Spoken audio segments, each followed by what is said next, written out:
Com a finalidade de estudar o armazenamento correto dos medicamentos em domicílio, foi efetuada uma pesquisa em 5 casos diferentes, principalmente compostas por moradores jovens e universitários. Dentre esses domicílios pesquisados, 11 pessoas foram entrevistadas ao total, quais uma mora sozinha, duas residências com 2 pessoas e mais 2 casas com 3 moradores. O armazenamento dos medicamentos é ideal para a garantia do bom funcionamento do mesmo. Todo medicamento sofre alterações. Também sabemos que essas alterações podem levar à perda total ou parcial das propriedades medicamentosas, podendo chegar a um nível de toxicidade maior do que a do produto inicial. Desta forma, deve-se seguir as instruções de armazenamento dos medicamentos, protegendo-os de umidade, calor, luz e longe dos acessos às crianças. Também ficando atento caso haja alguma necessidade especial, como armazenar na geladeira. Também, para obter um bom proveito do medicamento, deve-se seguir as ordens do médico ou farmacêutico para seguir a posologia ideal para o melhor funcionamento do fármaco, assim evitando problemas como superdosagem e efeitos adversos, quais têm automedicação como principal fonte. Os medicamentos observados foram encontrados em 3 cômodos, predominando no quarto, por ser mais prático para os usuários. A maioria armazenadas em caixas ou armários, protegidos de umidade e luz solar. Seguido da cozinha, onde foi identificado medicamentos usados por mais de um morador.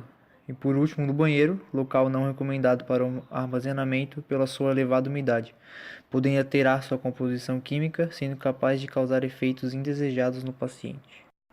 Os tipos de medicamentos separados por genéricos similares de referência detectados em nossas pesquisas obteram números iguais nos medicamentos de referências similares, enquanto os medicamentos genéricos alcançaram números um pouco inferiores, apesar de seu baixo custo.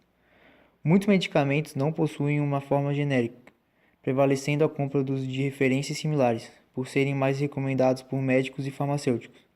Foram também identificados 5 medicamentos separados por outros tipos, como fitoterápicos, alopáticos, manipulados e homeopáticos.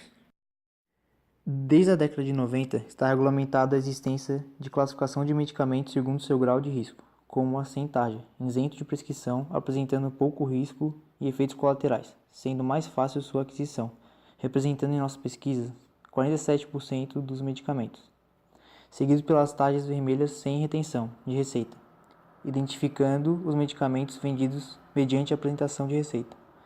Esses medicamentos podem provocar efeitos colaterais indesejados, ocasionando pela sua necessidade de receita uma menor porcentagem de 37% comparado com o sem taxa. Também apresenta as taxas vermelhas com retenção de receita, que identificam os medicamentos que necessitam de retenção de receita, conhecidos como medicamentos psicotrópicos, detectado apenas 9% em nossos levantamentos, por sua maior complexidade. E por último, as taxas pretas, que identificam medicamentos que exercem ação sedativa ou ativam o sistema nervoso central, que portanto também fazem parte dos chamados psicotrópicos. Tais medicamentos apenas podem ser vendidos com receituário especial de cor azul. Assim, por seu enorme risco, a aquisição se torna extremamente pontual. Como em nosso trabalho a maioria são jovens adultos, apenas 3% eram de tarja preta.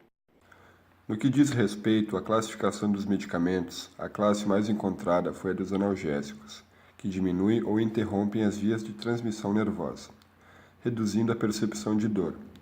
A grande quantidade encontrada pode ser atribuída à isenção de prescrição para esses 5 medicamentos, representando 15% do total, sendo paracetamol o medicamento mais encontrado, por ser um medicamento genérico e com preço acessível aos usuários, seguido de Dorflex, dipirona, Melhoral e Doralgina. A classe dos antibióticos, grupo capaz de combater uma infecção causada por micro-organismos que causam infecções a outro organismo, representa 9% dos medicamentos, sendo composta por Benectrin, Legrand, Cefalexina e amoxicilina. Pode dizer que esse tipo de medicamento é de uso pontual para os moradores. Os corticosteroides constituem 7% do total, tendo como exemplos os produtos Predsim, Icacort, Nitis e Budecort. Possuem forte ação anti-inflamatória, sendo, por isso, muito utilizado no tratamento de problemas crônicos como asma e alergias. 48% dos medicamentos pertencem a outras classes, como anti-histamínicos, ansiolíticos, fitoterápicos e antidepressivos. Um dos critérios de avaliação dos domicílios quanto aos medicamentos estocados foi seu prazo de validade, estando 8 dos 53 pesquisados vencidos, portanto inapropriados para o uso. Entre eles, 2 antibióticos com grande potencial de uso, devido às características comuns dos moradores entrevistados, que por sua maioria, por serem jovens, apresentam casos de infecções bacterianas com mais frequência, orientando sempre os malefícios causados pela consumação do medicamento vencido, que devido às alterações em sua composição química ou no princípio ativo, podem causar intoxicação no organismo. Em todos os casos, foi aconselhado o correto descarte desses medicamentos, que deveriam ser entregues à farmácia ou posto de saúde mais perto, pois o seu descarte incorreto pode ser prejudicial ao nicho ecológico. Também foi avaliado as formas farmacêuticas dos medicamentos, sendo o comprimido o mais encontrado com 52%, sendo eles, em sua maioria, anti-inflamatórios, antibióticos e antieméticos. Em seguida, os mais evidentes foram os comprimidos revestidos e de solução nasal, ambos compondo 10% dos fármacos pesquisados, restando 6% das demais formas farmacêuticas, como drágia, gel e creme, sendo os mesmos não encontrados em todos os domicílios, apenas em 2 das 5 residências entrevistadas. Foram denominados como outras as formas farmacêuticas menos frequentes, como xarope, solução oftálmica, pastilha, pomada e aerosol. Outro componente avaliado foi a via de administração, com a via oral abrangindo mais de 50% dos medicamentos pesquisados, o que se deve à facilidade de uso e à alta efetividade, também por ser a forma farmacêutica mais recomendada por médicos e farmacêuticos. Logo em seguida, os medicamentos de via tópica apresentam 16% do seu total, seguido da via nasal, com 10%, e oftálmica, com 2% do total dos medicamentos estudados.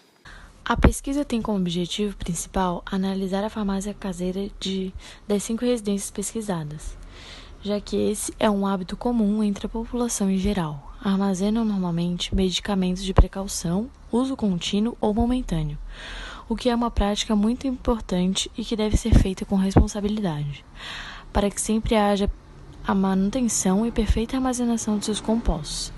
A pesquisa foi realizada por perguntas simples e replicada com indicações para o correto manejo de seus medicamentos, desde a compra até o descarte. Fazendo então a análise das perguntas e a correta forma de armazenamento nas residências observadas, vimos que a maioria dos medicamentos é armazenado em um local adequado, protegido de fatores que possam alterar sua eficácia, como umidade, luz e calor. Também, a sua maioria, tem suas respectivas bulas e caixas, o que facilita ter as corretas informações para o uso da medicação. Foi observado também que as medicações estavam dentro do prazo de validade, mostrando que os moradores se preocupam com esses fatores, porém, a maioria responde que o descarte é feito em lixo comum, e assim foram orientados para a sua correta forma de descarte. Outro ponto importante é a automedicação, que é uma prática muito comum dos brasileiros e que leva a problemas de saúde por má utilização. Desta forma, vimos que o farmacêutico tem extrema importância na efetivação de que essas informações primordiais sobre os medicamentos cheguem à população, para que se obtenha sempre a melhor qualidade de vida.